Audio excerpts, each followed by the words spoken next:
Hi everyone, I'm Karen. Welcome back to my Clear Pronunciation video and podcast series. In the last episode, we looked at the years and how to say years like 1952, 2008. And in this episode, we are going to go on to look at how to say the months of the year and also the days of the week. For the most part, they are luckily fairly straightforward, but we do have one or two pretty difficult ones. So let's have a look. Starting with the months of the year. Unfortunately, the year does start off with the two most difficult months to pronounce.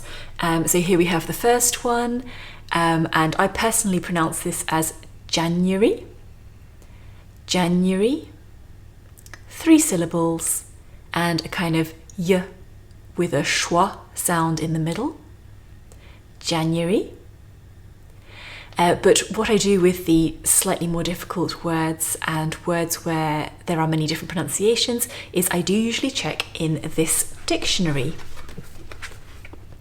And for those of you who are listening on the podcast, this is a pronunciation dictionary, and it is written by J.C. Wells, published by Longman. This particular one is the 3rd edition from 2008, and I think there must be another edition that's come out since then, and maybe there's an online version, but to be honest, I prefer the hard copy.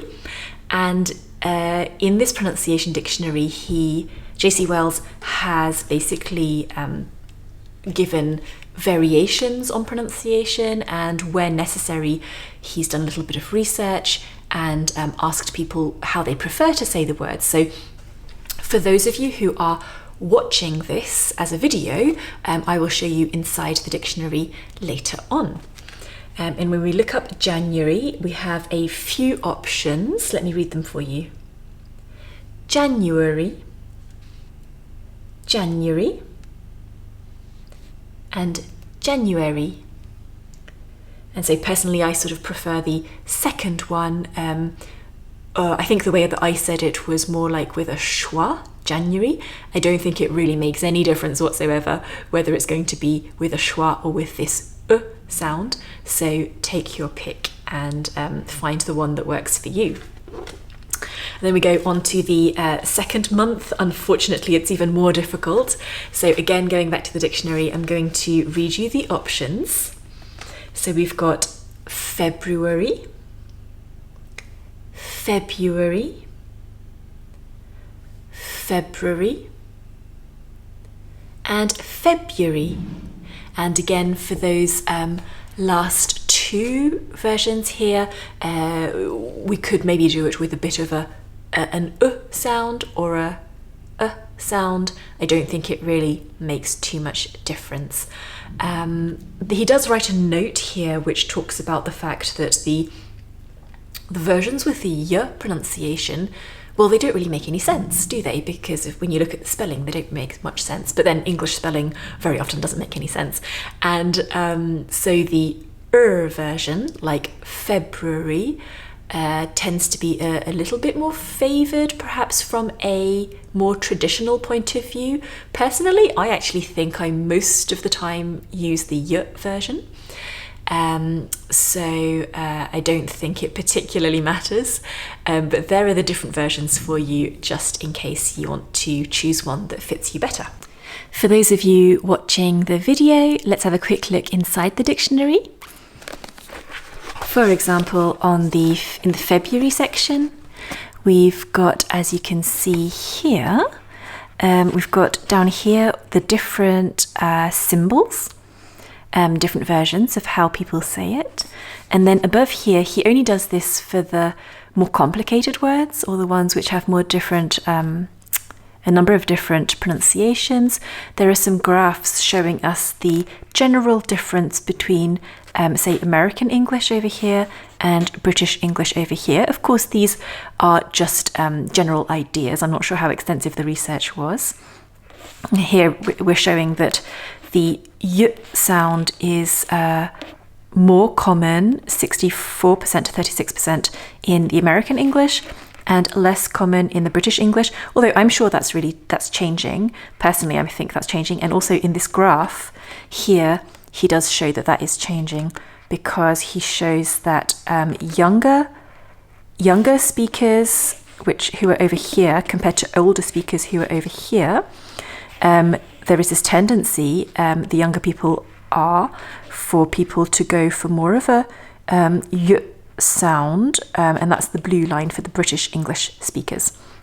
And it's also true for the Americans. So whether they're Americans or British, the younger people are, the more they're tending towards the y pronunciation in February. After that, I think the rest of the months are pretty straightforward. Let's go through them. You can just repeat them after me.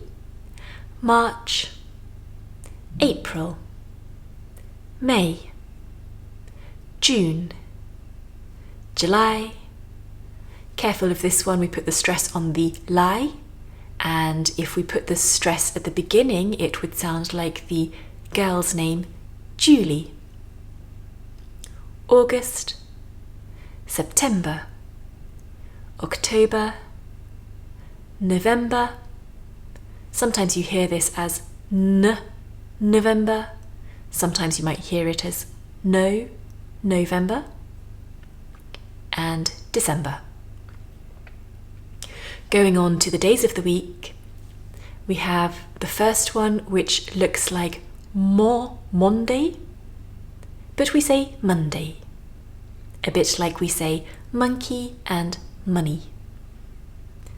Then we have the UE spelling in Tuesday. This is like the U sound in blue.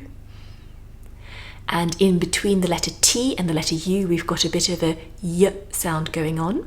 So we can pronounce it as Tuesday. Or as people speak more quickly, it kind of turns into something a little bit more like a ch sound. Tuesday.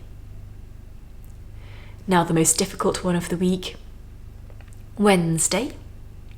Looks like Wednesday, but let's remove the D and the second E.